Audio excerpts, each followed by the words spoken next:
the IDF is getting closer to capturing Sinwar and many of his lieutenants. I think that we'll probably be able to see that when Hamas starts talking about another truce, because they'll be getting pretty close, and I think they will ask for it then. But ultimately, I think the IDF, Mossad, Shin Bet are going to do everything they can to capture these individuals or kill them. President Biden's national security advisors meeting, or he's been meeting with top Israeli officials today and will do so tomorrow as well, as the White House pushes the Israelis to be more precise in their operations against Hamas in Gaza. Now, the visit by Jake Sullivan comes as a public rift has opened between Biden and the Israeli Prime Minister Benjamin Netanyahu over the mounting civilian death toll in Gaza and differences in opinion about what a future for Palestinians should look like after combat operations end. Well, earlier, I spoke to Mick Mulroy, who's a former Deputy Assistant Secretary of Defense for the Middle East. He's also a retired CIA paramilitary operations officer. And I began by asking him what he made of Jake Sullivan's visit. Quite frankly, Jake Sullivan's out there, our national security advisor, to bring several messages. The first is a growing concern that I think we've seen, but only getting stronger, that Israel's tactics in this conflict are not what we would expect, in the sense that they have, there's been a lot of death and destruction, and possibly from airstrikes that were not in accordance with what we'd expect from an ally. And I think the president's statement calling it indiscriminate, although I don't know if he meant that, but that is inconsistent. To be indiscriminate in your targeting is inconsistent with the law of armed conflict. I think that is one of the messages that hopefully will be heeded by the Israeli government when it comes to the rest of these major combat operations. The second part is, I believe the United States would like to see those major combat operations over in weeks, whereas the Israelis expect that to take months. And that's going to be another issue that I think the two countries will have to address.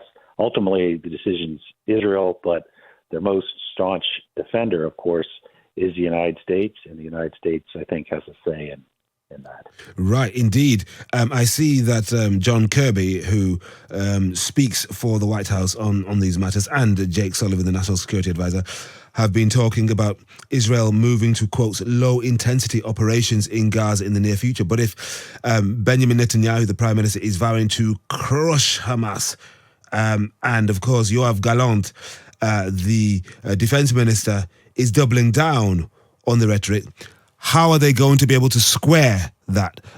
If they move to low intensity, are they going to be more successful in eliminating, in quotes, Hamas, or less? So the one key factor in this, of course, is Hamas, and that changes the circumstances on the ground. So whether political leaders say, 3 weeks or 3 months, that is not something that just can be done based on that decision. So I think when you talk to the IDF people that I know, they're a little more, I think, realistic in what they can actually do to destroy Hamas. You can't destroy an ideology, and quite frankly, the way a lot of this campaign has been orchestrated, you might actually create more than you kill when it comes to Hamas fighters. But what the IDF people tell you, they need to destroy the tunnels. They consider that militarily significant terrain for Hamas. They need to destroy the weapon systems, particularly the ones they can launch at Israel, and they really want to catch the leadership, especially Sinwar. And then, of course, any soldiers who get in the way of that would be killed or captured. That's a realistic goal. Whether they can accomplish it in the amount of times the United States would like to see, I don't know, quite frankly. I don't know the situation on the ground. But they are getting close to where there could be a stopping point for major combat operations. This low intensity, although that's usually something that's preferred, doesn't mean it's necessarily low intensity conflict after that. It's usually more of a counterinsurgency with a special operations intel push, but depends on how significant the insurgency is to whether it's low intensity or not. And how concerned are you, how concerned do you think American strategists are about their credibility? Because the United States is meant to be the keeper of the flame, the shining city on the hill. And I see Alexandra Ocasio-Cortez saying to a rally in Washington today that the U.S. credibility is on the line because the United States is often accused by its enemies of double standards. And look at a survey that's being published just today. It's mainly of Arab opinion, particularly in Tunisia, showing that the leader of Iran is now more popular in that survey than Mohammed bin Salman of Saudi Arabia and some of the other Arab leaders, because people are so angry and disgusted at what they're seeing as a disproportionate reaction to the atrocities of October the 7th and the reaction of much of the Western world, that they think, well, Iran's doing something, our leaders are not. Right, and I was just at the Doha Forum where, quite frankly, I could see that a lot of this sentiment. What I'd say on Iran specifically is they are actually the common denominator behind all this. They supplied Hamas with 90% of their military capacity, Hezbollah with most of theirs, most of the militias that have been shooting in U.S. forces in Syria and Iraq, and now the Houthis that are shooting not only at U.S. naval assets but commercial ships. So they're the common denominator behind this. If you want this conflict, then I suppose you would support the Ayatollah. If you would like to see stability and peace in the Middle East, then I don't think you would. On specifically when it comes to U.S. credibility, I do think the U.S. has an obligation to do what they can when it comes to partners and allies to ensure that their activities, even after the horrendous attack on October 7th, that they stay within the international rules of armed conflict. And I think that is something that there is a question, and certainly the humanitarian disaster that is in Gaza right now needs to be addressed. There needs to be more humanitarian aid coming into the country, and it needs to be uninterrupted. And that should include water, food, medicine, and fuel. It is possible, if not likely, that Hamas will take some of that, but there is 1.8 million people in Gaza. Only 40,000 are in Hamas. And so I think the U.S. as well as the international community should do a lot more to make sure that happens. So yeah, I mean, Mick, an official from the UN's World Food Programme, he's called Carl Scow. He said that half of Gaza's population is starving and 9 out of 10 people are not eating every day. I mean, the number of people who die from starvation will be rising, and who knows, it could end up surpassing the number who have been blown to death, blown to pieces. Yes, and that's something that should not happen. I think the international community should push for multiple different entry and exit points into Gaza. The other part is the fighting's moving south, right? So from Khan Yunis, they're going to end up in Rafah, right? Rafah is where the main entry point is for food, humanitarian aid to come in. Even Kerem Salom, which they're talking about opening or have opened, is right next to it.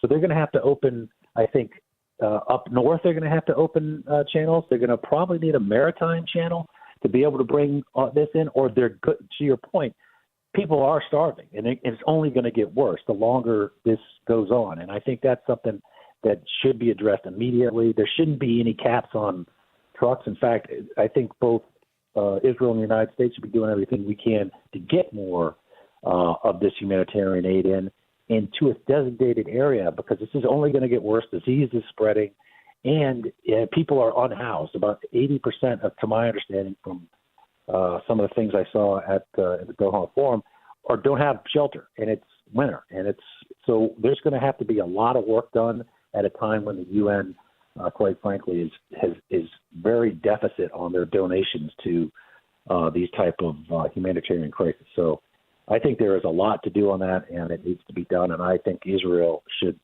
do what they can to facilitate it, to include opening other channels into Gaza. Sure. And what about Yahya Sinwar? He is Israel's most wanted, the leader of Hamas in Gaza, and his top lieutenants. They haven't been captured. They haven't been killed. They're still fighting.